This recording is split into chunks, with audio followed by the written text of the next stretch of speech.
Okay, hello and welcome to Awakened Aspects, where I'm going to have a podcast today, and I'm going to have a podcast with my good friend here, Nicole, and she's going to introduce herself in a minute. I am Miara, your host. As some of you have seen, I've been changing my name to Miriam lately, and I'll be going over that a little bit in some other social posts as to why.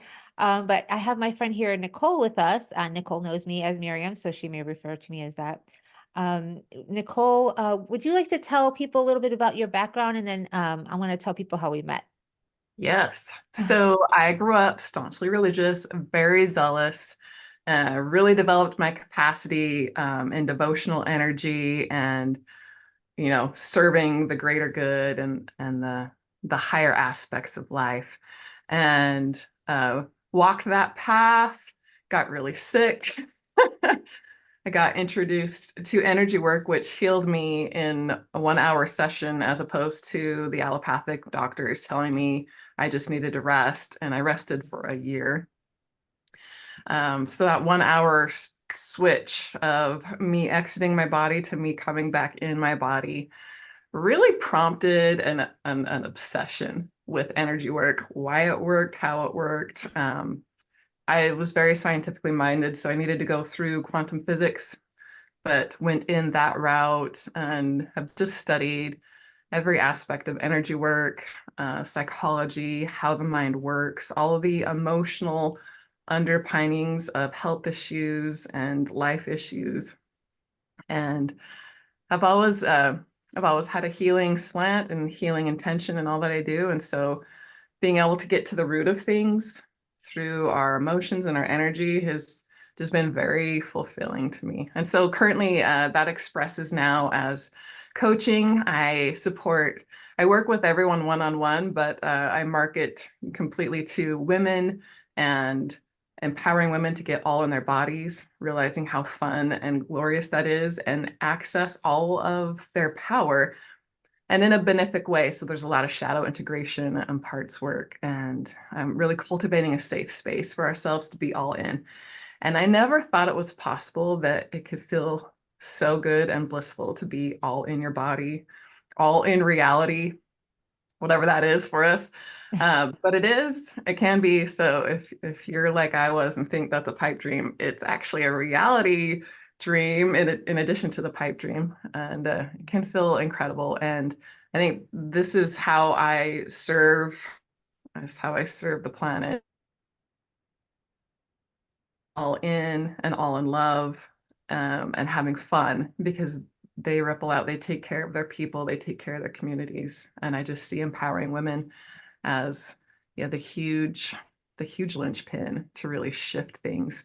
And I do work with men one-on-one, and that's incredible. And yeah, if you want to just heal up your feminine wounds right off the bat instead of having to work through successive relationships to see your issues, come on over.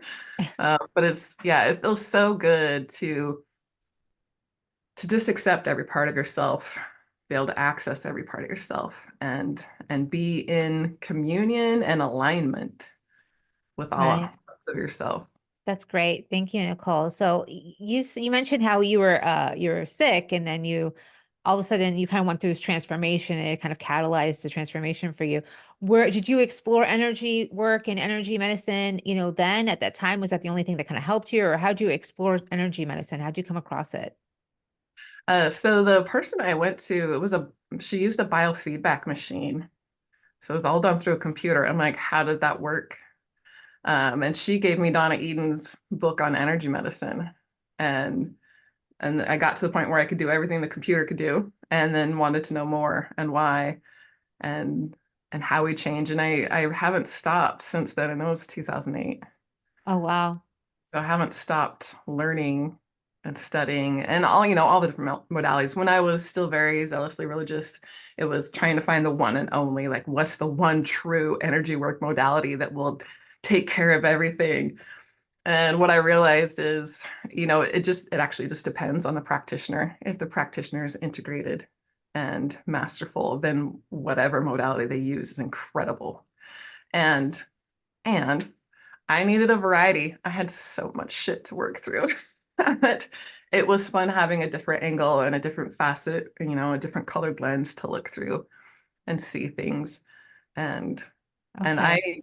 I love knowing everything that I can. And so for me, it was very fulfilling and that dopamine hits of variety, getting to learn things from all these different angles. Right. I understand I'm a bit of an information junkie. I think I studied like 5 or 6 different energy modalities, but like, I remember studying Reiki and I did like Reiki level 3 or something.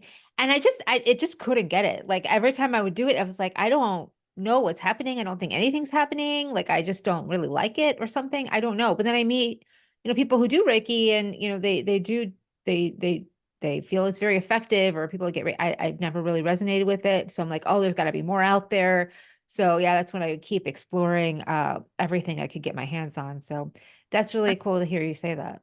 Yeah, I think there's definitely a path. Like there's a lot of things I wanted to study, but I felt like my name wasn't on it. Like Hmm. it's not really what you need to be studying. That's not going to be the most pivotal or efficient. And so yeah, there's a lot of things like I haven't, I would love to. But yeah, I think and you resonate with what really works well with your style and your methods and your abilities and gifts.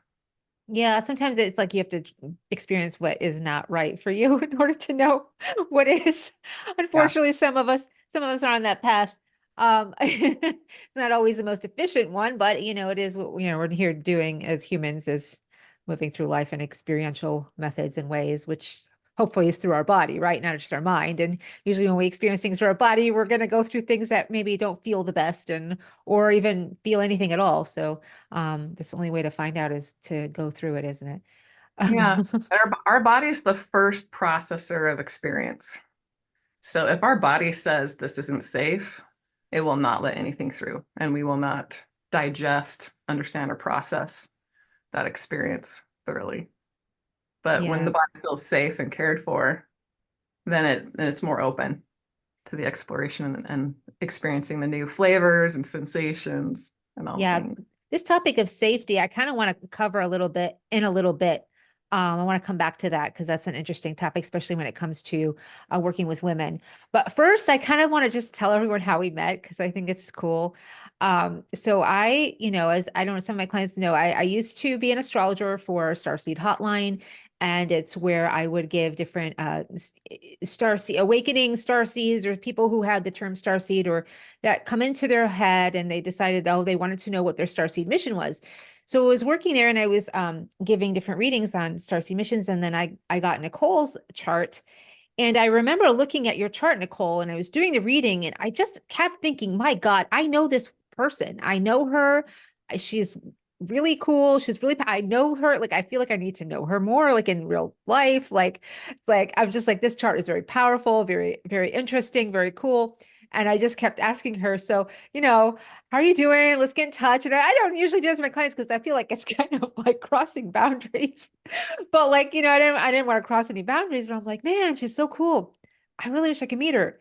And I kept reaching out to her after, like, so how'd you like your reading? And she was like, it's fine. Yeah, you're very, very, very validating. Thank you so much. You're very polite. But then it's like, okay, okay. And then I saw you serendipitously at one of the conferences, one of the Starseed conferences that we so happened to be at the same time in 2021 in May, which I know we're not supposed to talk about it, but I don't know about all this secrecy, but I remember, you recognized or you saw my name written and you're like, hey. I was like, oh, hey.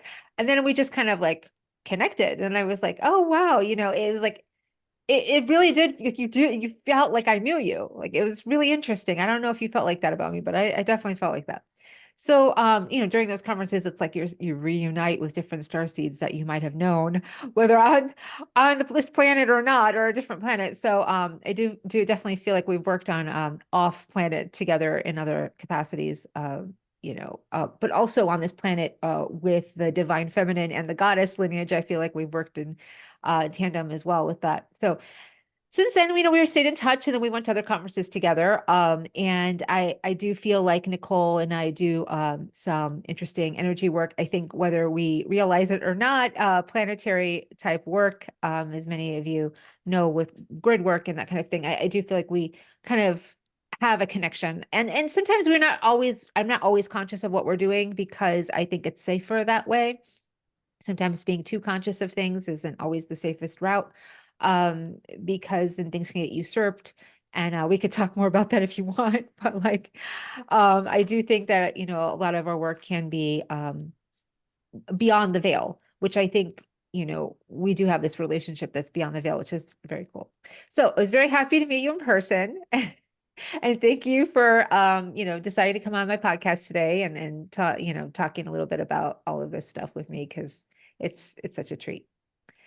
Um, so I kind of want to start off by talking a little bit more about you know, I guess we can't really bring up our conversations that we've been through, but the whole starseed concept, you know, what are your thoughts on like the starseed word and what were you drawn to when you were drawn to the starseed phenomenon? And, how do you feel about it now? So curious. And be as honest as you want. So, I was introduced to the Starseed hotline through my roommate and uh, started listening to the podcast, and the radio show, and some things really started to resonate. Well, first of all, the first moments of hearing Lavendar's voice, I started getting stuff churning in my brain and mind, and things started turning on. And I was in a mental vortex Hmm. for a week. Like I was constantly spinning for a week. And when laying down, I just had to like completely surrender to it. And it felt like a really warm, healing, um, hot tub of a vortex river that I was in. But I would just like completely have to just go somewhere and do things. I'm like, what the hell is this? And what's going on? It didn't feel malicious. And it felt like something I just needed to go through, but that definitely got my attention. So I started listening to more podcasts. And I'm not real keen on any concept, group, or person who tells me that I'm special because having grown up in religion, I've been through that cult and I'm not a fan. I'm not a fan of the us and them concepts or any elevation That's good of to hear you say that, honestly, because it's really important to talk about that too. yeah. And so what Starseed was to me back then versus what the Starseed movement sounds like to me now, um, like there's a whole little I'm special, we're better than everybody else sort of cult. We're more awake. We're the I don't even know the words for it, but we're not the villagers, the course creators. So like We're not NPCs, that's for sure. that that and I have a hard time with that. And you know, I'm not certain of anything. The more I learn, the less I know. It's so vast and mysterious, everything going on. So I use the context of a matrix. I fully state that I don't know everything that's going on. And I also feel like it is more aligned for me to experience every person I meet as incredibly precious and valuable in their own incredible universe that I would be privileged to get to meet and get to know. Um, I have come across AI sentiences. And so, I mean, there's a whole other realm, but also like, they've been through some things too. So it's, Yeah, they're parts of us anyway, right? I was to say we didn't create some of that stuff and we're creating it I, currently. I've found I've been a part of a lot of things that I didn't necessarily want to be a part of. A lot of times when I feel like over compassion for someone, and maybe it goes into the bounds of pity, or I feel sorry for them that they're having a hard time. I noticed that's where I gave a lot of soul shards away. And then those soul shards got copied from those other people because their perimeters and boundaries and Okay, borders wait, were let's explain what a soul shard is not before okay. we. So either a part of your soul, a piece of your soul that we give out or have taken away from us. Okay, how does that usually happen, you think? I have found it happens through physical, like if you're the kind of person who would wake up with scratches or bruises or scoop marks um, on your body, like I think it can happen through physical samples, but You think also in the etheric plane or the astral plane or? predominantly, well, like I've had physical stuff happen, but I think it's predominantly etherical. Uh-huh. But so teachings, prominent religious teachings like give unto others, better to give than receive, help people out, mourn with those that mourn, like especially women are so conditioned to please, accommodate, make things better, keep the peace. And that's a valid strategy because we don't have as much muscle or height and strength. So when we're interacting with people who are so much stronger than we are, and by law, we're entitled and more powerful than we were, that's a valid strategy. So whether that practice was passed down ancestrally or just developed through our culture and our teachings from our family and religion, like it's a common practice to give of yourself, to self-sacrifice. That was promoted as noble and necessary and a good thing to do. Okay, I just want to kind of sum up for anyone who's listening. So, you know, where we met, at the Starseed conference, and she talked about Lavendar. You talked about Lavendar is this woman who headed the Starseed Hotline movement, probably in the late 90s or so. They really kind of geared up during the aughts and during after 2012, I think. I don't know. She's older now. She's up there, but she was kind of born awake with like a open third eye, but like a double pineal gland. And she's been doing this ET kind of tracking all her life. Anyway, so the same thing happened to me when I used to hear her podcast. I would just feel like the cells in my body is just vibrating, like activating. And I was like, what is going on? And I just couldn't stop listening to it. It was like I was under a trance. And she talked a lot about the Pleiadians. And there was a lot of Pleiadian tracking in a lot of her astrology work. So she would work with astrology tracking Pleiadians, and then where different, I guess, were different people who were part of this interesting Pleiadian mission, which I think was headed by something called Athena the 99, or Athena the 96. And so most people who went to Starseed Hotline to get a reading were somehow part of this Athena and the 99 Pleiadian mission. I'm not sure the whole thing. I don't really know. She didn't really disclose any of that to me or anyone really. She's very secretive till this day. The Pleiadians were a big part of that Starseed astrology work for me, and I learned a lot about tracking Pleiadians, a lot about tracking galactic history. Now, the Pleiadians themselves, they were actually known for um, almost sacrificing themselves. They came, like parts of their missions is they came to the planet and they would like almost sacrifice themselves to a point of like giving themselves up and their power up so that they could help elevate the planet. So it was like a lot of sacrifice going on with the Pleiadians. I don't know if that was part of her mission or what. I think part of her mission was some kind of what she was doing was maybe she was helping a lot of the connections to the Pleiadian, the souls that were connected somehow to those Pleiadians, find their power and rediscover their power and re-explore who they are so that they can come back into their power at this time. So a lot of what I was doing is I was giving these readings to people, like telling them what their power was and telling them what their highest points of potential were, in their charts or in their, I guess, in their soul incarnation. The Starseed thing, I think, started off really cool, but now it's kind of usurped, and I don't think it means anything anymore. But I mean, there's part of a soul family mission here that goes on with the original term of Starseed, that come from off-planet soul families. I don't believe everyone is a Starseed. I don't believe Joe Biden is a Starseed. I don't believe Donald Trump is a Starseed. Like, I do believe that there are people that have come here, have been planted here. Some of them not wanting to at all. Some of them being very upset that they have to go on this mission, but taking responsibility, an oath of something, part of that Pleiadian kind of mentality of like, well, I got to do it because I got to help the planet. I got to give up a little bit of what I really want because it's like, this is going to help the collective. And so I think the Pleiadians were kind of caught up in a lot of that, like even with the Atlantis and Lemuria. And if you get into all that, I don't know. But so what you're saying now is some of our soul shards get lost throughout our lifetime, and you think that some of it happens, because we give up parts of ourself, we give up parts of our power, right? And that's connected to our soul or our who we are, our dignity, our alignment.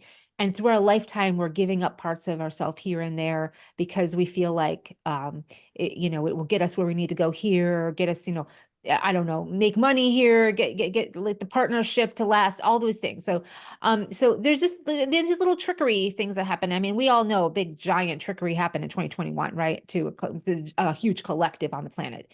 So that's just one example. So, these things happen. And I think a lot of the 2021, what had happened is a lot of the Pleiadians were being traumatized. So they were going through the same re-traumatization, and I witnessed it. These people like basically giving up a part of themselves for the collective. And what I saw in return was loss of soul shards. And what happened, and when you lose a piece of your soul because you're giving up a piece of yourself for an anticipated like help, like, right, you're anticipating, it's like it's part of ego. It's very much ego based, honestly. But let's not get there, because like I know people are doing this out of their hearts, and like their own, they really feel like they're doing the right thing, but like, out, from where anyway. So I noticed whenever they'd give up that piece of themselves, like there was a lot of dark shadows, like just I've never seen so much darkness on the planet than I did in 2021, when there was so much lies and deceit and trickery happening on the planet. Like that's when I witnessed and felt the most shadows on the planet I've ever felt in my life. Like, what do you think about that? Like, do you feel like that has something to do with the shadow element, or did you witness any of that, or, you know, Oh, there's so many things I want to address here. go But ahead, you can just in adjust whatever you want. I particular, just went on a tangent. 2021 in particular, I remember walking by a section of a store that was dedicated to this trickery, not knowing what it was or what it was for. But I walked by and it was like a scene out of The Mummy where this giant skull flew towards me, dark shadow, just darkness and all vile evil. It just like tried to like scare me and consume me. I just looked over, I'm like, what in the hell? And then I saw what it was and what it was promoting and facilitating for people and went, huh, Wow. You saw that at the store. yeah, that was kind of story. Oh yeah, at the store you said, right? Yeah, I was thinking the same with me. I was thinking the grocery store. I'm just seeing this stuff like everywhere. Yeah, Normally you're so, used to seeing that with clients and that, right? So yeah, I've never had that happen to me before. And I just thought, oh, well, I guess they aren't exaggerating when they talk about this because that was interesting. But yeah, there was definitely a lot of it was very hungry. It was very hungry, and I'm sure it consumed anyone it could. yeah, that was a very interesting time and a very difficult time to be a psychic and a healer. Um, anyone who is in leadership position as a psychic healer in leadership position, I think, dealt with that quite a bit. So we see it. We have seen a lot of leaders kind of uh invert themselves a bit because I think they were getting caught up in some of those that shadow, the floating shadow. Well, yeah, if you're scared, your first instinct is to do what you think will help you survive. And so it does. It comes down to shadow work, inner child work, whatever it is to make yourself feel safe in your mission, your alignment, what you know to be helpful and good for you. Yeah. How do you feel like the trickster like works in this circumstance? Well, yeah, there's a lot of marketing. Um, Mind control comes by a few ways. Repetition, um, feeling like you're the minority, you're the only one left out. So it plays on your sense of needing to belong, it plays on your fears, and it works with the emotional body, which is more powerful than our thinking mind. Oh yeah. Anything we buy because we're emotionally connected to it. And so much like that analogy of you're a writer, your thinking mind's a writer, but your feeling mind is the body and it's an elephant and it's way more powerful than you. And you can learn to work together in a beautiful way and be aligned. And that works out really pleasant because there's congruence that feels oh so good. But marketers know how to play, and people in control understand our psychology and how our emotional body works, how dopamine works in our system, how to work people with oxytocin, Like it's a well-studied craft, and it's something I've studied for years, ever since I had my yoga studio and I had a hard time running the business. I'm like, all right, what I've learned from this experience is I need to get through sexual shadows and money shadows and learn how this works. And I'm I've studied business relentlessly since then because it just has not clicked for me. And what's not clicked is a lot of the strategies and things people use to get people to buy. I'm like, I don't like that. I don't feel like that's ethical. I don't feel like that's right. But a lot of it is just propaganda 101. And it is tugging us around by any addictions, any incongruencies we have, anywhere place where we don't feel like we're enough. Those hooks, they just grab it and pull. And Yeah, you definitely you touched it on the nose there, wherever we don't feel like we're enough. That lack within us, the feeling of not the feeling of something is missing, right? So we're like missing a piece. So what tends to fill that hole is usually some kind of, force outside of ourselves, right? Because we're not enough. So we let in shiny new something else. object, What's that? a shiny new object, Yes, whether but it's a course, a person, or, a toy. yeah. Yeah, but I do feel like there's a hungry ghost element to that, right? So when we think of a hungry ghost, we think of like, I think that shadow, right? So we're filling ourselves with a bit of a shadow of ourself. So it's and then I think this happens to a lot of healers and psychics and that where they'll, I guess, go to do something, in their life and they don't feel like they're enough to do it. So they tend to kind of fill themselves with something outside themselves. And then all of a sudden, some psychic attacks start to happen to them, you know, or like psychic attacks happening into their group container or whatever they're holding space for other people. And then they look at it as a psychic attack from outside and that they have to protect the space because it's all, I don't, there's things trying to attack them from outside. And I do feel like part of that attack, I've witnessed it firsthand from a teacher in the container I've been in. Part of that attack is coming from their soul shard, from their self that has been broken off, like it's like a shadow aspect of himself that had been broken off because of, feeling not enough. They almost like they rejected parts of themselves. So what happens when you reject part of yourself? Because you're not enough, so you're rejecting part of yourself, right? So that part that got rejected is really angry. It's really sad. It's really hurt. So what does it do? It tries to retaliate. So it becomes a shadow. It becomes, I guess, as some people would say, demonic, right? So we got to think about what are demons really? Right? Are they really all these things from outside of ourselves and from the escapes of hell? And who's created that?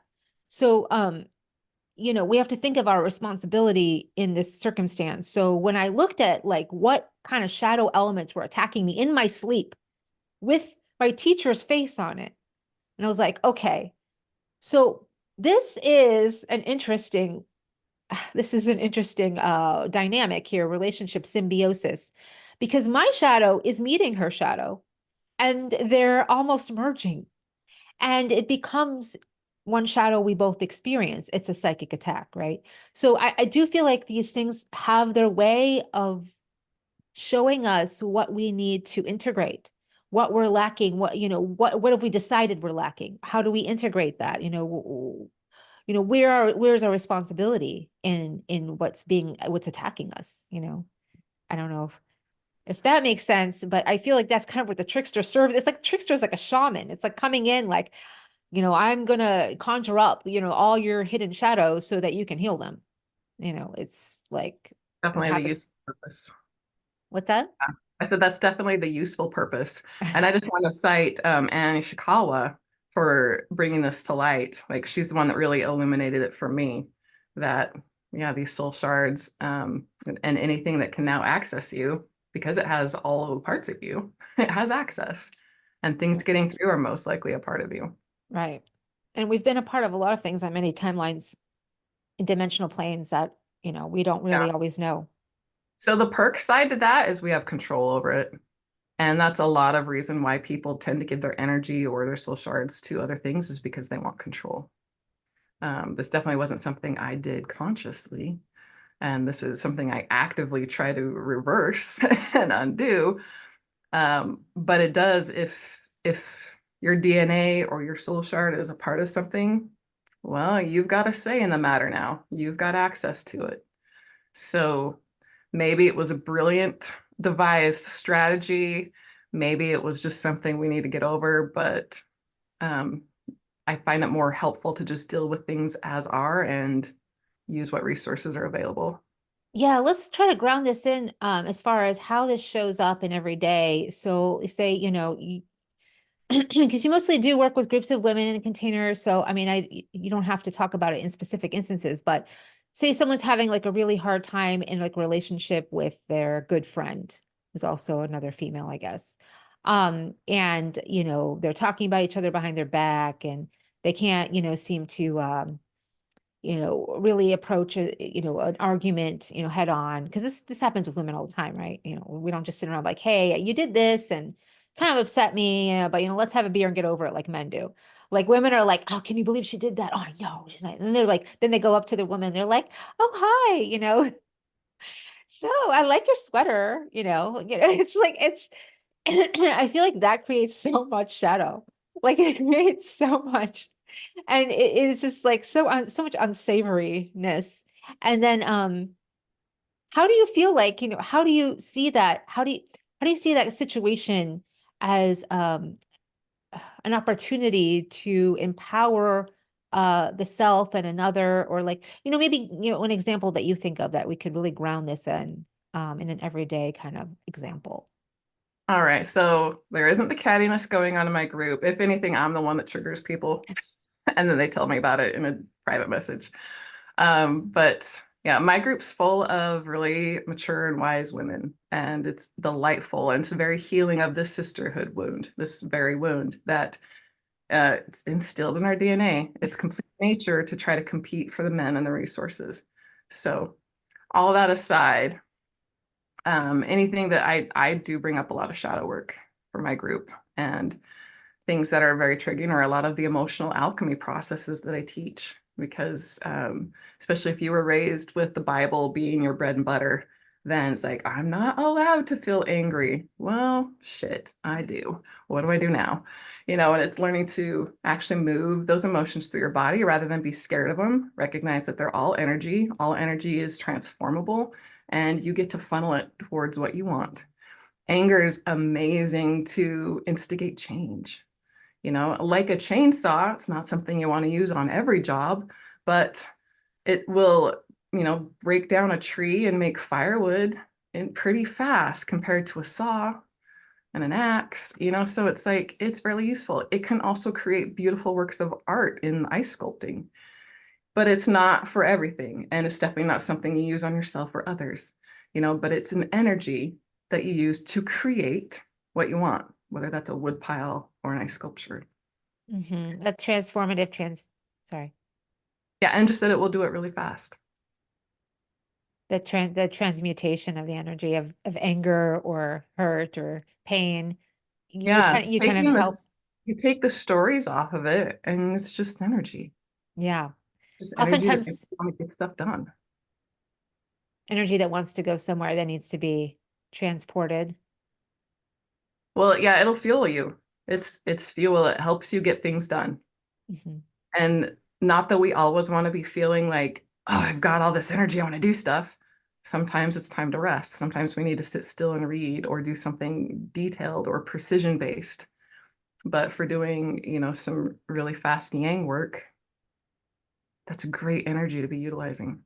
So my sessions with you have been really cool. And I definitely attest to your work because I have experienced a couple sessions with you that have been very healing and catalyzing. Utilizing some of I sometimes I go through stuck energy, I mean, we all go through stuck energy, but my stuck energy was getting stuck on my throat and I'm such a communicator, but I think there was like stuckness where I couldn't connect my, the head and my heart and really move things around because I'm a manifester, I guess, and I have to use my heart. And if I don't connect my heart, I don't go anywhere in life. Like I don't like if we want to talk about human design, that's a whole other topic, right? But and Nicole does know about human design and she does work with human design, which we could talk about in just a minute. But with you, I was really able to you were really able to help hold space for me and help me guide me in how to kind of unravel some of that stuck energy and maybe transform it and see its potential, see where it wants to go, and then release any kind of that blockage of the energetic field so that I can actually physically, somatically sense it in my body, feel the energy moving in my body. And then it just affected, everything from like being able to work, being able to feel confidence, being able to like do what I just need to do, who I am, like just being myself, which is, I think is harder than a lot of us think right now, right? It's just to be in flow. There's so many things that we have to do, take out the trash, we have to like, call our boss, we have to have a conversation, we have to work on our bodies, we have to cook dinner, just like the everyday minutia can like for me, it was a big part of my life that was making me stuck. So, and I think some people are stuck, even just they have this brilliant idea or they want to like be able to manifest, something spiritual and they just feel stuck, right? Or they just feel like they can't because the emotion is overcoming them or something. So I think with your work, Nicole, you are so gracefully able to help guide me through that. And it was so effective. It only took like an hour and I was just so effective by the end of it. I just felt like so much more in flow, so much more in alignment. And I think that's what good energy work does. Good energy work puts you back in alignment.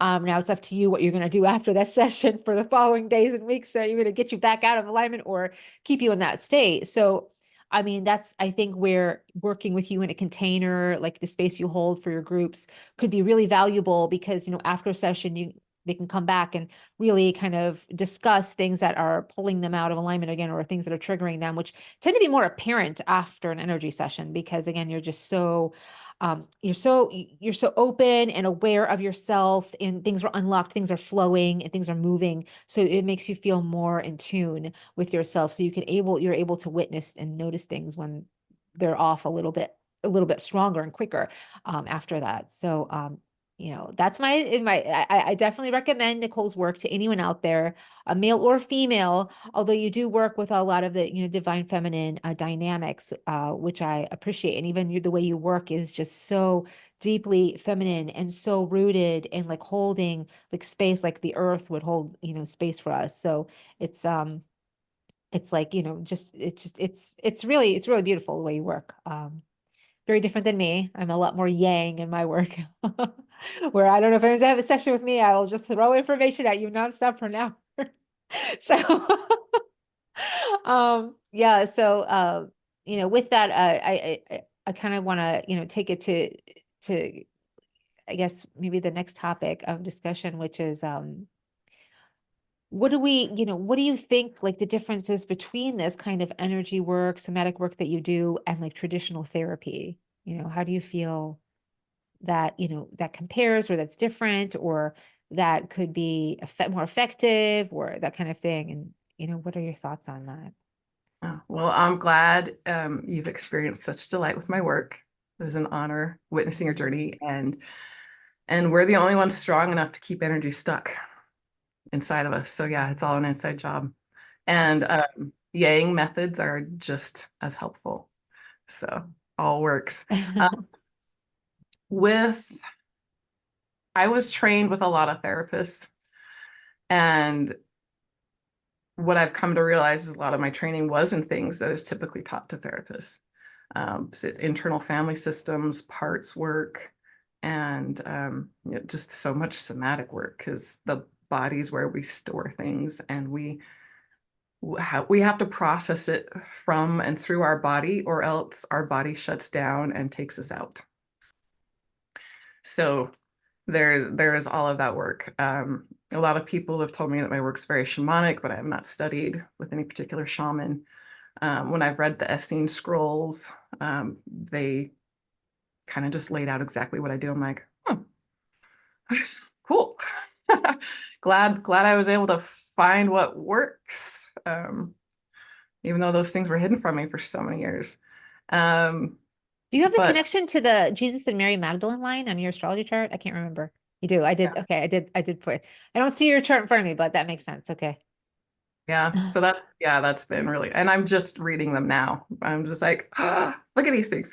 Um, it has been very healing. Like when I uh, divorced religion, I went through just a very my relationship with the divine being avatar, the Christos mission, also went through a lot of reforms, and I'm closer to that energy than ever before, and so respectful and appreciative. But it's not codependent anymore.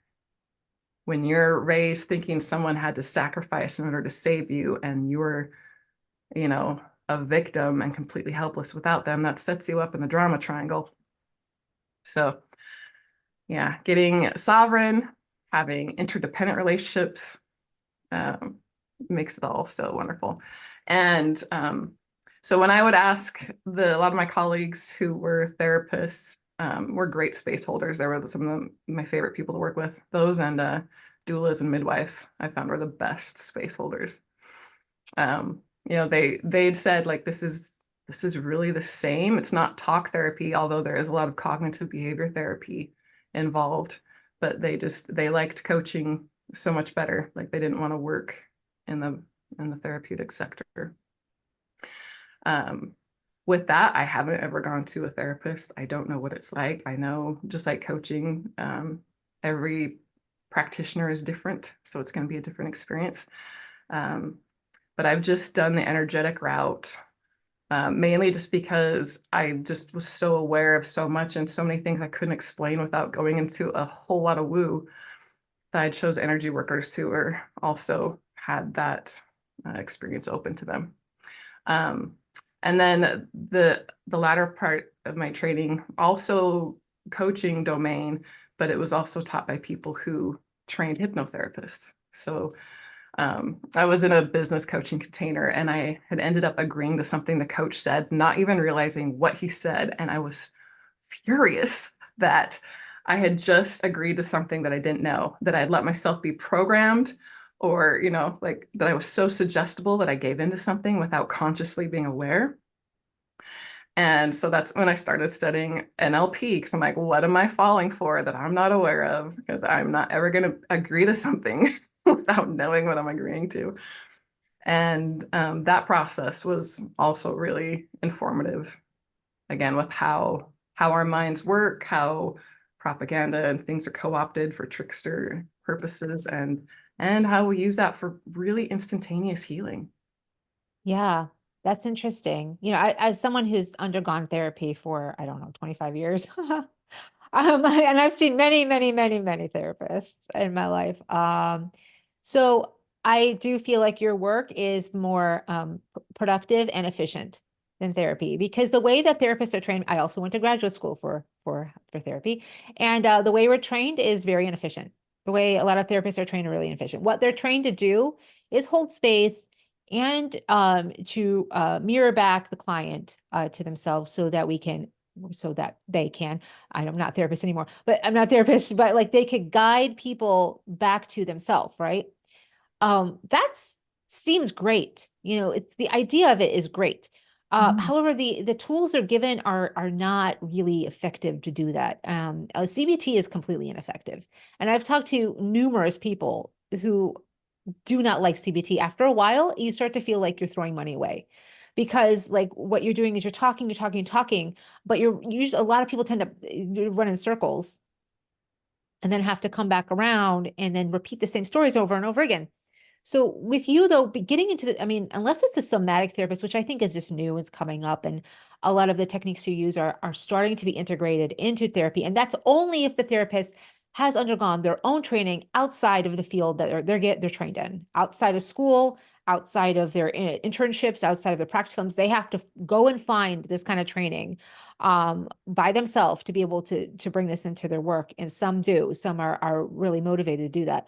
But this somatic training is, it brings it from it takes it just out of the head where it's just running around in circles, and it brings it into the body and it grounds it in so that you can actually feel the shift and change, and you could feel yourself and you can be present with that transformation and with, your own thoughts as how it's affecting your body, how it's affecting your environment, your outside of yourself. I mean, you can't separate the body and the emotional plane, or intelligence, I guess, but because what happens is the other day I was at the gym and I ran into a friend I had, and I hadn't seen him for a while. I knew he just went through a divorce, and he is so fit. Like oh my gosh, so fit. And I was like, wow, you look great. I'm like, how you been doing? He's like, he's just kind of like, I don't know. He just seems like this is like there's not there. He's really upset. He's like he had a hard time. He started talking to him like, no, tell me how's it going. I know you're going through a hard time. And then he started going off on his ex, and he's just going on, just talking about his ex. And then he's spinning out, and then his mouth is foaming. He's so angry, and he's just kind of like, rah, rah, and she doesn't, blah, blah, blah. And I'm like, hold on, take a deep breath there. You're spinning out. Take a deep breath. I'm like, yeah, sorry. And then, and I'm like, I gotta go, but you ever need to talk, you know where I live. Unfortunately, he does, but and he's like, yeah, I'll be over. I'm like, okay. And so like I'm driving home later after the time of the gym, and I've seen he's running home. It's like 2 mile drive. He's like running all the way home. This guy can't stop exercising. I mean, he's dealing with his emotions through his body, which is one way to deal with it, but it is not integrated. His emotions are very separated from his body. And so like he could really benefit because he's like, oh yeah, I'm like, are you seeing therapist? Are you seeing therapy? So I got two therapists and they're not doing anything. And I'm like, okay, well, you may benefit more from this kind of therapy and that kind of therapy. Maybe even think of psychedelics, that could be very helpful. Because like the way psychedelics work is psychedelics then begin to like be that medicine that integrates that emotional, intellectual, and physical body. Um, which is a lot of methods that people are turning to now. But your work, I mean, it's nice. I mean, psychedelics, we have anyone who's done like psychedelics, it makes you feel sick, nauseous, you're out of sorts. And you have to like reintegrate afterwards. And it's tough on the emotional body, the astral body. It's tough on all of it. So with your energy kind of work, it's a lot softer, it's a lot more subtle, and it's a lot more grounding. And it doesn't require a lot of the extra energy you need with psychedelics. But some people are way out there and they really need that psychedelic to help them refocus their energy because they're all over the place, like that guy. Um, and anyway, so when we talk about this, I think, I get the sense of like, okay, so power, where does power lay? Like, how does power play in all of this healing and our healing journeys? When we see like a relationship that's breaking apart, like that divorce, and it's actually empowering him to be even stronger, more fit, and angry. But like at the same time, it's a power struggle, obviously, between them. It's causing this. So like, how do you see power playing in this kind of dynamic? How do you see power is Power is kind of the root of everything, honestly. It's what we fight over for and give away because we can't handle it. So most of us have experienced or witnessed power used aggressively and causing harm. That causes a lot of us to disown our power. Where am I? That turns you into a megalomaniac? No, thank you. That turns you into an abuser? No, don't want it. And what a lot of us have been so shamed for our use of power. Psychedelics I have not done, so I can't speak to personal experience, but what I've witnessed energetically is it taps people into power. And I disagree with people who are off hinge, the needing to do it, because it just rips their doors off the hinges. Like there's no shutting the doors and shutting out that power. I think what I meant was fragmented. It can continue to destabilize them. So yeah, like power is where it's at. And most of us have to enter into a journey of realizing power can be beautiful and helpful and good. So we've cut ourselves off from power by shaming those parts of us. So the part of us that hit our 2-year-old friend because we wanted their toy, that got shamed, that got shut down by a parent, hopefully, if we were supervised. Um, and if left to not be corrected, then that power went on abusing and being the bully and just intimidating people for power, Yeah. which also entails its own shadow side, a little more obvious than the other shadow side of being the meek, helpless one. Uh, and so it really is any parts of us where we're having issues in our body, we think, oh, I have a bad knee or a bad back. It's not bad. It's just where we stuffed shame and embarrassment to and disowned that part of ourselves so we didn't cause havoc or get in trouble anymore. Most of this occurred, from 7 and under. Some of it has occurred later on, but predominantly all our juicy, powerful, playful, loving life parts are stashed in the dungeon, and we have to get comfortable with learning how to let them out, to reframe, to be the gracious, compassionate caregiver, whether that's reparenting or integrating your shadow, however you want to look at it. There are ways to do that where you feel safe and grounded and you're titrating the use of power into you so you get used to using it beneficially. There are ways to download power quickly and fast, and it will just, like a nuclear bomb, detonate your life, whether it's a Kundalini awakening that just blows up your relationships and your world, or psychedelics that you can no longer turn off that side of you and function in real life. All of life gets affected by how we titrate and accept and use and flow power. And that's with all of our conflicts in our relationships, whether we're fighting over closeness, whether they're fighting over trust, whether we're fighting over who gets to call the shots. It's just like all conflict, whether it's within ourselves or with another person or an entity or system, can be a doorway to deepen intimacy, to deepen understanding, to learn how to create what we want to be experiencing without having to have things just so or just the specific way. Whatever it is we want, closeness with another person, money, or an experience, we can all create the root of what it is that we think that thing would give us. We can create it within, and then maybe we create something even better. Maybe what we thought, what we needed, and the way we needed it was a little constrictive and naive or incomplete, picturing. But when we're sourcing what we want from life within ourselves, then we create things magnificently in ways that benefit everyone. Okay, so yeah, power. So you think power is like a gateway into creation, creativity, or Yeah, the best for life, the reason uh-huh. things feel good. If everyone was in their power, no one would be intimidated by anybody. We wouldn't Mm. feel jealous of anyone. We all know, oh, we've got exactly what we need. Let's create some fun together. There would no more energy spent on squabbles for resources. Be like, let's make music together. Let's dance together. Because, yeah, I can dance on my own. I can make music on my own. But when you're in the synergy of a duet or an octet, it's like it's a different synergy. Well, it becomes kind of a power play at the same time. So it's like, oh, Uh, I want to use this note. And I want to use that. I want to dance this way. I want to dance that way. And then you're like, well, how do we find common bond and dancing together? Sometimes yeah, but that third thing, when you come together, instead of just doing your own thing and you come together, it forms like a child, like a new thing, like a creation, right? a So that whole makes other sense. entity. Mhm. Yeah.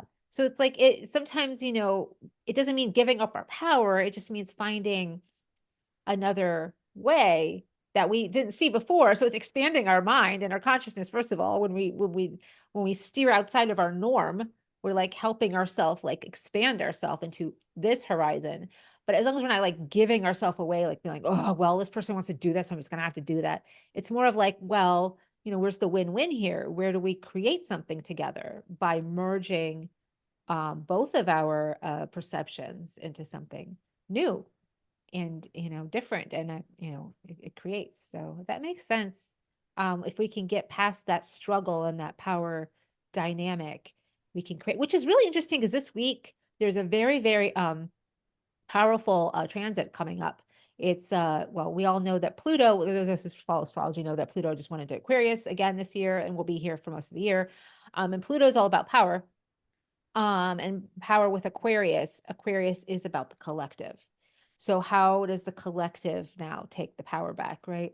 But this week it's Pluto is going to be conjuncting Mars alongside Venus and Mercury, which is very interesting. By the end of the week, they're all going to be in Aquarius lined up by the 16th. But on the 14th, which is Valentine's Day, you want to talk about a very interesting holiday. On Valentine's Day, the Pluto and Mars will be conjuncting in Aquarius, which is power, power struggles, power dynamics. So this Valentine's Day, it will either be like maybe you get turned on by that. I don't know. It'll be great for you. But for others, it may be very ungrounding. Because all of a sudden they'll realize, they're why are they, in this dynamic all of a sudden. But with Aquarius tends to be more about friends, communities, groups, society, that kind of thing. So it will have to do more with that, maybe. But it's interesting to watch how the society and community now will begin to take its power back as a whole, as a collective. So that will be interesting. Let's see. Nice. Yeah. I was associated Pluto more with transformation. Well, there we go. That's the connection between power and transformation is they are the same, right? Because Pluto is transformation, but that's where our power comes into play because transmutation, is alchemy. And Not the alchemy is, greatest. yeah, that's really our power is our alchemization of our pain and our depression or anxiety, whatever, into our greatest strategy in life, or our greatest talent. How do we take that and we transform it into that which can like benefit society, benefit our lives, benefit ourselves, benefit the greater good? Like, how do we do that? Because like so much of society right now are like on meds because like we have been so disconnected, the anxiety and depression are rampant. So I mean, it's never been a better time to be a therapist, honestly. But at the same time, like people are, not realizing how potent that energy is that they're trying to suppress. And then suppressing the energy, how strong that's creating a shadow on top of it, right? We'll talk about suppressed energy creating shadow and they get Well, projected on the other person. Oh my and God. just to note that anyone that runs a high anxiety, that's a powerful trance state for you to create what you want to be creating. It's a very powerful trance state. So if you That's me right there. flipped your script and you're looping the empowering side, like yeah, just very powerful creators. And same with depression. That inward anger, it's energy, it's yang energy. And kudos for not trying to hurt anyone, but also, it doesn't help anyone to be hurting yourself. And so if that energy for change can be directed, and even if it's just one small step, like I'm going to move that painting, or I'm going to take that off the wall, or I'm going to put that thing somewhere else. One small shift can help unlock the floodgate. That's very interesting. Yeah. I like that. And, suppressing feelings wise, I was an expert at that. If you suppress one thing, you suppress everything. And there's so much more to life than trying to stuff down emotions or feelings, whether it's through distractions, outside of us, electronically, or with food. Like, there's so much more to life that make it worth living and worth facing and dealing with and sorting through things that seem to conflict. Yeah. Yeah, definitely. And that's where we find, the alchemization, gold, right? Turning that lead into gold. That's really what Yeah, alchemy is. because we're actually just suppressing energy. So that energy is down there. We want power. Well, it's right there for the accepting and the circulating Yeah. and working through. It's a lot of conflict within ourselves. And whether it's cognitive dissonance on how we were raised and what we witnessed, whether it's realizing our caregivers have fallacy, whatever it is, but reorienting where we project power. So if we projected our power onto our caregivers or onto our religion or onto a relationship, or onto things looking in a certain way, we're going to be disappointed at some point. And it is realigning that power to be on the inside, connected with Mother Earth and with your higher self, and you being this incredible synergy of the two. Oh yeah. Yeah. I mean, Reorient. sorry. I said it's just a reorientation that Oh, needs to. yeah. It's interesting how the projections work like that, when we're trying to, we see it outside of ourselves, but we can't see it within ourselves. It works on both ways, right? It works in projecting like onto what influencers or people who are doing really well for themselves. You're like, oh, look at them, they're so great. I could never do this, right? They're already doing that, so I'm just going to be over here disempowering myself. Or you can take your hidden suppressed shadow you're not even aware of like, um I don't know, let me think of a one like, uh like someone who's just like really unable to get anything done or get anything accomplished, right? And you're like, look at that person, they just can never get anything done, like they're just so useless and so unaccomplished.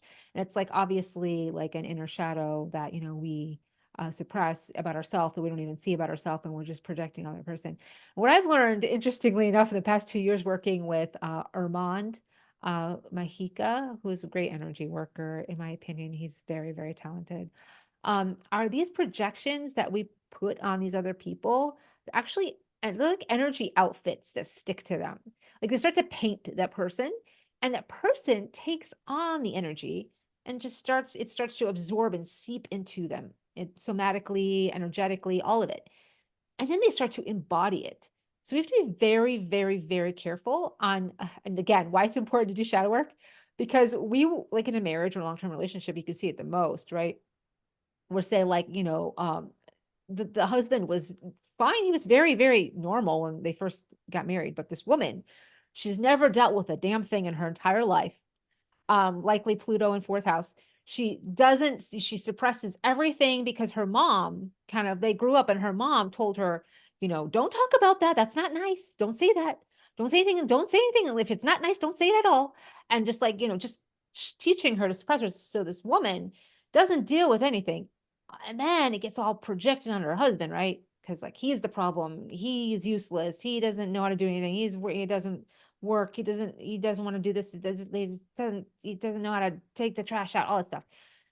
So what happens is that man starts to embody that, right? He takes on the projection and he just starts to act it out, because that's the script he was given by the person who loves him the most, right?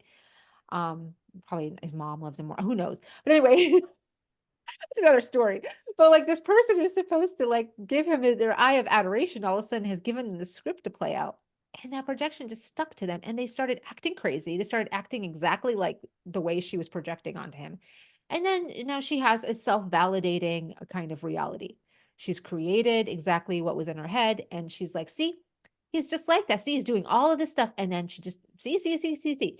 And then they're done, right? And she doesn't realize how much she was responsible for any of that because she was projecting all of her own shadows onto him. And so that's another whole another level of like projection, which is so dangerous and definitely likes to play its part in long-term relationships, which I've noticed and can be very, very detrimental. Yeah. And for those who want just a little quick tip for relationship enhancement, you start projecting love and that person's super capable, that they've got this. You'll see a shift. Yeah, that's easier said than done for a lot of women these days, because I think we have a little time to maybe revisit like the idea of safety, right? And how women, they crave safety so much. And how such a majority of women feel unsafe in today's society. And I mean, maybe just how that's how women are, that there's always this underlying feeling of unsafety and needing to feel safe. And usually when she's with a partner, and this can be, it doesn't have to be a woman, right? This can be, this can be a non-binary, or anyone who's of the opposite gender but identifies more in their feminine. So this can be a very feminine, when you're embodying more of a feminine nature. um and maybe, we want to talk about hermeticism and how we kind of like have to really here to balance our feminine masculine energy. But say someone's a lot more in their feminine, so they lack a lot of that masculine stability, that grounding, that kind of ability to really feel strong and safe. So they depend on the other to provide that for them. That can be a big source of discord in that relationship to the world and to their partner and everything. Do you find that to be something that you come across, or? Well, safety is fundamental. It is a foundation stone. And so if our nervous system does not feel safe, it doesn't matter how wise, how logical, how perfect a person or a situation is, or an opportunity, if we don't feel the safety, it's not going to happen. We will sabotage it in every possible way. Uh, so it is very crucial for us to be feeling. And as we soothe and regulate our nervous system, then we can trust our instincts with safety a bit more, because when we're unregulated, everything will set us off. And so it's like tuning it down into like normal parameters that no longer suspect a threat where there is none. And we can be perfectly fine and see threats in every behavior. It's called the blue dot effect, the study they did, where we're told if we're looking for something, then we find more of it. So very important when we are in a safe space in life. Typically it happens when we're older. Our body realizes that we're no longer under the thumb of an abusive person or situation. Then things start coming up and out because it's safe to heal. It's safe to stop running. It's safe to unpack everything and heal. And so that's a lot of times where you can see things, threats where there aren't any. But so important to learn how to cultivate safety in our bodies, to learn how to self-regulate, self-soothe, so that, these nervous systems that are designed to react to predators jumping out of us in the bushes, we're no longer threatened by deadlines, by great opportunities, anything that moves us out of, a threshold, whether it's a great opportunity or like that would be terrible. If it moves us out of our window of tolerance, the circuit breaker has flipped. We are offline. And so learning how to expand our window of tolerance, what we can experience, accept, and navigate through, like using that conflict to deepen, like that's where a really fulfilling, satisfying life comes from. And it's not a glamorous practice. It's not nearly as fun as learning about starseed stuff and galactic missions. And I think those things help to bring in perspective and a wide zoom when we're so buried in minutia. But it really is, it's little things, tuning into the body, learning how to self-soothe and regulate your nervous system, that bring the most lasting effects, because we need to be integrated with our body. It's Yeah. incredible. It's a huge gift, and it's the source of all of our power. And we think about how much we've done disembodied and just being in our heads. Well, you can do a lot more. It'll be mega intensified, to the 10th power when you're in your body and regulated. So there is a lot of minutia, there is a lot of routine to strengthen the nervous system and to be in the body, but it's worth it. It's worth cultivating a daily practice with that somatic awareness. Yeah, I mean, it's actually some of the teachings that, the Pleiadians had brought. And, as I put in, as I put into part of my channels, I did read Amara Kuan Yin's the Pleiadian workbook, because she did track the teachings, the healing structure of uh, the Pleiadian nature of how to self-heal, which it really does get into the dolphin brain repatterning system. It really does get into the nervous system. It's all about the nervous system. How do we retrain our nervous system? I think that's going to be really the key in upcoming 20 years with that Pluto and Aquarius. It's because Aquarius, uh, it represents the nervous system. our nerves. Gemini does as well. But with Aquarius, it's more of like a frequency wave interruption in the nervous system. Also the connection of like the ankles to the ground. So the connection of the body to the earth is also Aquarius. So as we see with all these frequency waves, around us through Wi-Fi, EMFs, all of that.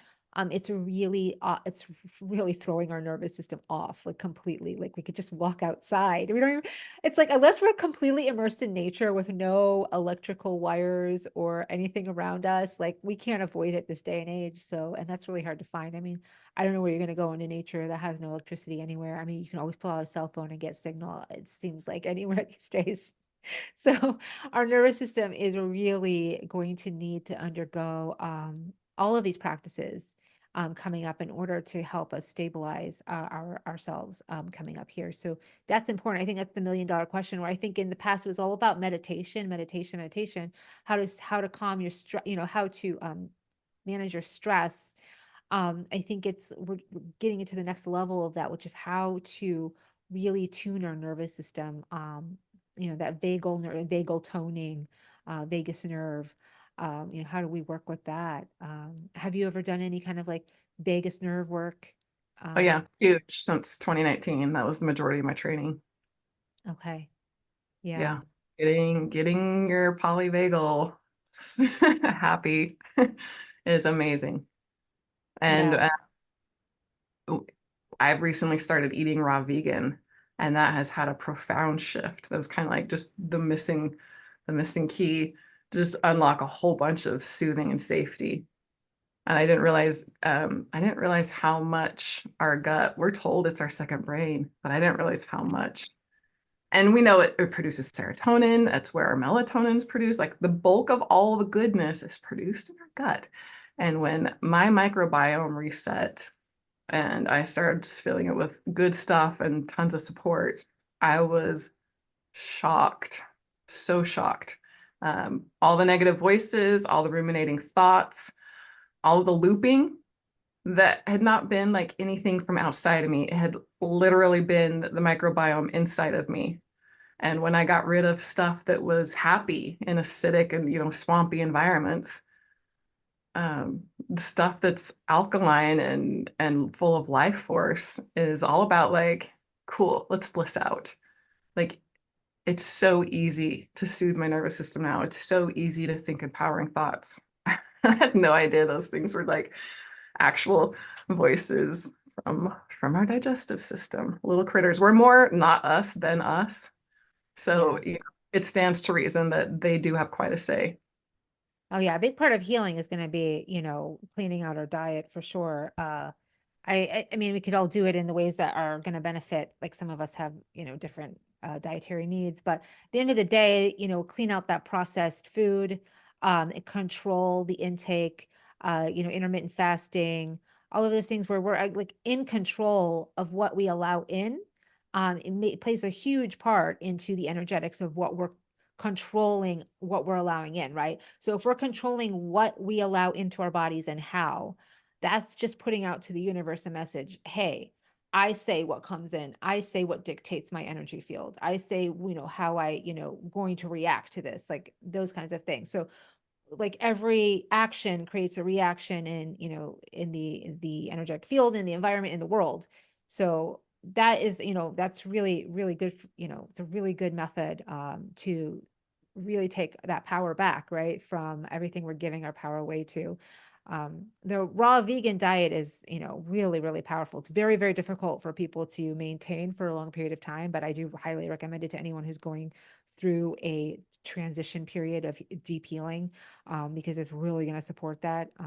Even if you like have to do it sometimes and then go back to eating the way you eat. But as long as we stay away from like, processed foods, processed foods, it's all chemicals. So we're allowing in all of these chemicals into our body. I mean, I know even plenty of vegans who eat processed food. So we're allowing into that chemical, like I know vegans who eat what else, like, vegan desserts, and then they're like putting in all this like canola palm oil in their bodies. And it's like, I don't think that's really, really conducive to a healthy state, environment. So I think Yeah. it is about cleaning and controlling and purifying, and it goes back to all of that, which is really helpful on our kind of transformation process.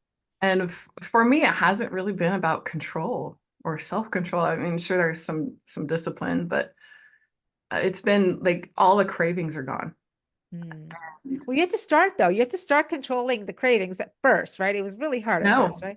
no, I did the juice fast. My body loved the juices, Okay. and I have not had the cravings. I Let's, don't have cravings well, anymore. that's good. I mean, not I everyone can't can tell say you how that. liberating that is. I'm like, I'm not a juice person. I used to be into it sometimes, but I've never been a juice person. They spike my blood sugar and my hormones go nuts. That is not for me at all. But like, Like I if didn't want like, to do it for a long time. It was just to reset my microbiome. yeah, But and I was done as soon as possible. It only took me 14 days to clear out my microbiome. 14 days, you were juice fasting 14 days? Yeah. Wow. Yeah, And I I'm can't do not a that. fan because I'm like, you know what? Well, I mean, I did want some fats. I'm like, my brain and my nervous system wants fats. Like, let's hurry this up.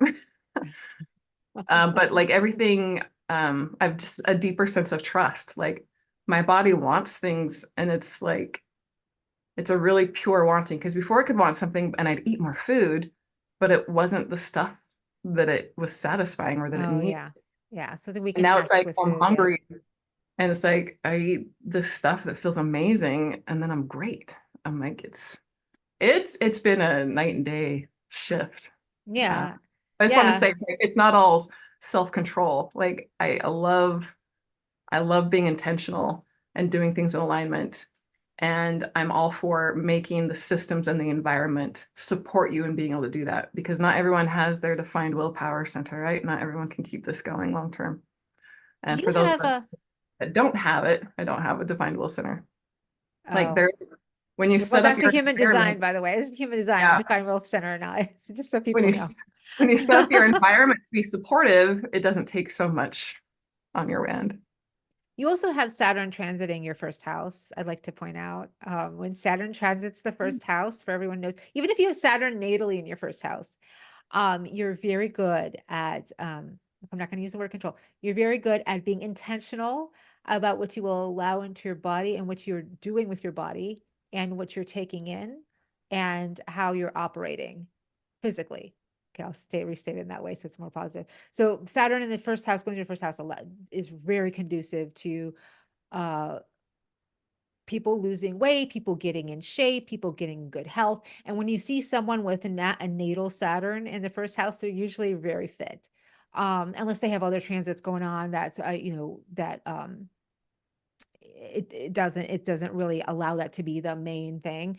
Maybe that's in something that in the background that they can do once in a while. You'll see them go through like back and forth spurts of their life, fit and not fit. But for the most part, Saturn first house really helps us go through those things. I love your perspective and group sampling I expertise. mean, yeah, here's the thing with I don't give my power away to astrology, and I do hear a lot of people say this, like, oh, you're just using astrology as an excuse, like, oh, because you have, Mercury and Pisces in the eighth house, like you're just gonna be overly sensitive and just into psychic and not be able to. But here's the thing, like when you know that, like you can do something about it. Like you can either choose to accept that's who you are and then choose to be at peace, or you can be like, you know what? Maybe that's not really what I want. Maybe I'd rather like cultivate something different. And then you could try to see how you can work with that in a higher octave. It's not necessarily detrimental. Like it doesn't mean, oh, you're gonna have to suffer because of that configuration or transit or aspect.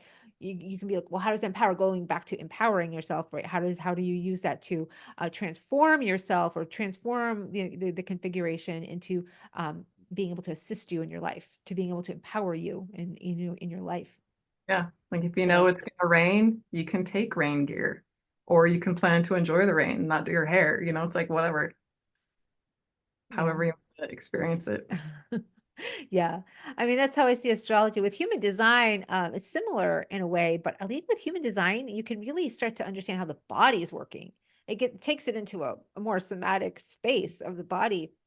On Well, there's a lot astrology, of I have found a lot of somatic astrology Yeah, too. you don't, it's not all based on the body. So there's aspects of astrology that can focus on the body. Like I study medical astrology, and that does focus a lot on the body in different aspects.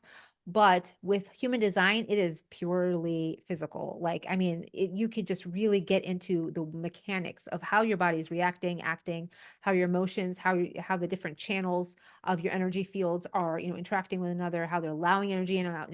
So it's like it becomes more tangible. With astrology, you kind of have to read symbols and you have to like do a lot of interpretation. With human design, it's like you basically it's I think for anyone who has a hard time with astrology, I think it's a great um it's really helpful because you don't have to do guesswork. You can really look at it, you can really read it, and you can really deeply understand it, Yeah. without having to learn a whole different language. And human design was the first thing I'd come across that explained. It had a context, a vocabulary, and pictures to explain what I sensed from people energetically. And so when I saw it, I'm just like, you know, there's a written language. Awesome. And so that was really fun to get into. I also came across it right after I had completely separated myself from religion. So it was nice to have all that devotional energy pouring into studying and figuring out and experimenting with human design. I'm coming up on 7 years and of experimenting with my design next Oh, month. wow. So Yeah. 7 years of deprogram, because they say you have to deprogram in order to understand yourself, right?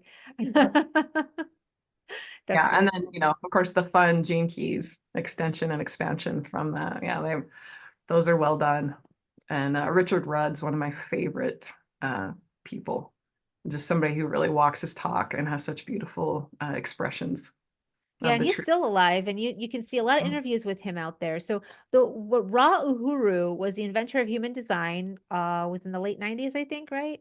And he used 87 with the 80s. solar Oh, late 80s. and Okay. what was that? It was a solar supernova. Oh, okay. Yeah, that's right. In 87. Okay. So he took the I Ching, the auric fields, astrology, numerology. He took all of those things Tree and of he merged life them. And what else? and the tree of life, Oh, the tree of life. That's right too. Yeah, the Kabbalah. So chakras. yeah, he took all of those and he combined it and merged it. He channeled it from, I don't know, beings who kind of told Yeah, him. disturbing. It's a disturbing download story. Yeah. Well, I mean, he was definitely a transducer to the divine, right? As they say, a lot of manifestor energies are. So like he took all of that and then he created human design, which I think is so beautiful. And then one of his students was Richard Rudd, right? Later on, so Richard Mhm. Rudd came around and started studying some of those gates, the gates in human design, which are like Yeah, those little Richard Rudd really numbers. delved into the I Ching Yeah, aspect. the based on the I Ching, right? Yeah. So the gates are based on the I Ching. Mhm. Okay. And the 64 aligning with the 64 codons in our DNA. It's Okay. also very physical, has a physical basis, but also like completely metaphysical in a lot of the interpretations. And yeah, it's just so Exactly. fun. It's so fun to feel his transmission. Yeah. Yeah. Yeah. And Richard Rudd, then he's still around and he's done a lot of things with the gene keys, which is I feel is even more fascinating than human design, which it relies on human design though. But I'm like, how did he do that? It's amazing. But it's more of a meditation. It's like reading the I Ching, right? You read it and you contemplate. Contemplation Yeah, is more the biggest thing. contemplative. Yeah. If anyone hasn't signed up to their email list, he sends out a recording of him talking about the different gate, whatever the sun's in for that um, week. And so you're in the energy and you're in that field. It's delightful. It just gives you a really good feeling. Oh, I'm not part of that. Where do you sign up? What is it? At genekeys.com. Oh, okay. You going to sign up there? There's a good, they have a good free course now that introduces you to the different aspects of your blueprint. So Interesting. Yeah, I would always include some, well, I wouldn't always, just when I felt guided for some clients, I'd include their human design and gene keys. Because I just feel like, again, for some people, it just grounds in the energy more. So you're not so having to do all this guesswork with astrology. Astrology is a completely different language, which, some people are obsessed with like me and like want that language. But then for others, it's just a lot of guesswork. But with human design, it's so concrete and it's It just really helps people a lot understand who they are. Yeah, So, really helpful because, if you're used to swimming in water, it's hard to define the water. and you Um, do that with your clients, right? I do, yeah. I incorporate a lot of human design. Okay, great. That's awesome. I found it helpful, like it can be helpful just to have a standalone human design session. I've started offering those, but yeah, I love helping people like through it and apply it and just to see all these things they've judged about themselves to realize their superpowers and just drop into this deep space of acceptance and love. I think it's a really beautiful tool. Do you ever bring in a human design chart into a session so that you can kind of like help them understand a little bit how their energy's working? Yeah, when I'm working with clients ongoing in a container, so I'll do 3 months to work with a person, and we'll start with human design if they haven't had one already. Most people have heard of it and have had one already, but yeah, if they Okay. haven't, we start there. Okay, so you do like a 3-month program. Do you offer single sessions yet, or you I've do? started to, yeah, Okay. because I've had people are having shifts within 15 minutes, so I felt in alignment to just offer one session and know that they'll leave just fine. They'll continue to work, and it will go at the pace that they want. Yeah, I know some people are really self-led that can do that. That's great that you offer that then too. I know because I when I started doing hypnotherapy a few years ago, like how many years now? 3 years ago. I realized that bringing in an astrology chart into the session is so interesting and very validating because the sometimes the client the lifetimes they'll bring in is very indicative of a transit they're having. So like the transit will show like why they're bringing in that lifetime, like because you could Well, there's that's infinite. fascinating. Yeah, there's Yeah. infinite amounts of lifetimes you could bring into a session. I'm infinite, really.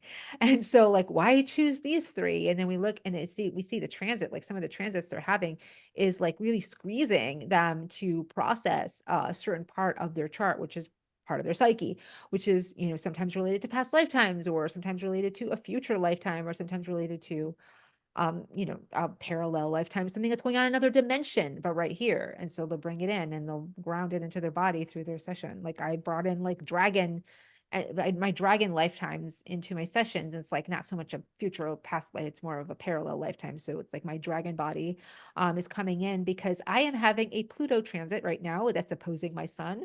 So I'm having this whole power transformation process, which made sense to me. I brought in my dragon, so things like that, it's really, really fascinating to see that. And validation is with this world is so imperative, I think, in order to not lose your mind sometimes. Because you're like, oh, that's why. It's because it's here. Another very empowering purpose for astrology, human design, all of these things. It's not to give an excuse, but it's to help us ground in what we're experiencing. You're like, okay, and then you can breathe and you're like, this is happening, okay, so what should I do about it, or you can just, this is happening and it's very healing in of itself, and this Yeah. is why. Validation So and that you can trust your perceptions, hugely healing. oh yeah, absolutely, it's hard because you are when you're working with energetics, you're doing a lot of stuff that's not necessarily visible, so at least not to the naked eye. So yeah. Well, this has been a really cool conversation, Nicole. I'm really happy to have gotten to talk to you today and, put this podcast out. I hope we get to do another one soon because we have Ah, so much likewise. to Always a cover. pleasure to connect. Yeah, it's been really fun getting to know Nicole past couple years. She's very solid in her work and she's very grounded and but also very very spiritual in nature. So highly recommend your work, Nicole, to anyone out there who listens to this. And how do they get a hold of you? Oh, thank you. Nicole-collard.com. So that's my website, and you can contact me and reach out from there. And I have 3 foundational practices that you can download. So if you never work with me again, these are 3 things I want you to know and practice. They're simple. They can be so simple that you forsake them, but they will change your life if you incorporate them daily and get a solid practice going with them. Very So cool. These are download great. those there. Yeah, Love start tools. start some really cool somatic work. Good. Tools are great. Okay, so I'll put your information below on the video, and feel free to share any thoughts and anything you took away from this interview today. So thanks for watching. Thanks for listening. And Nicole, thanks for being here with me today. So much Thanks. love and so many blessings. Okay. Bye bye for now.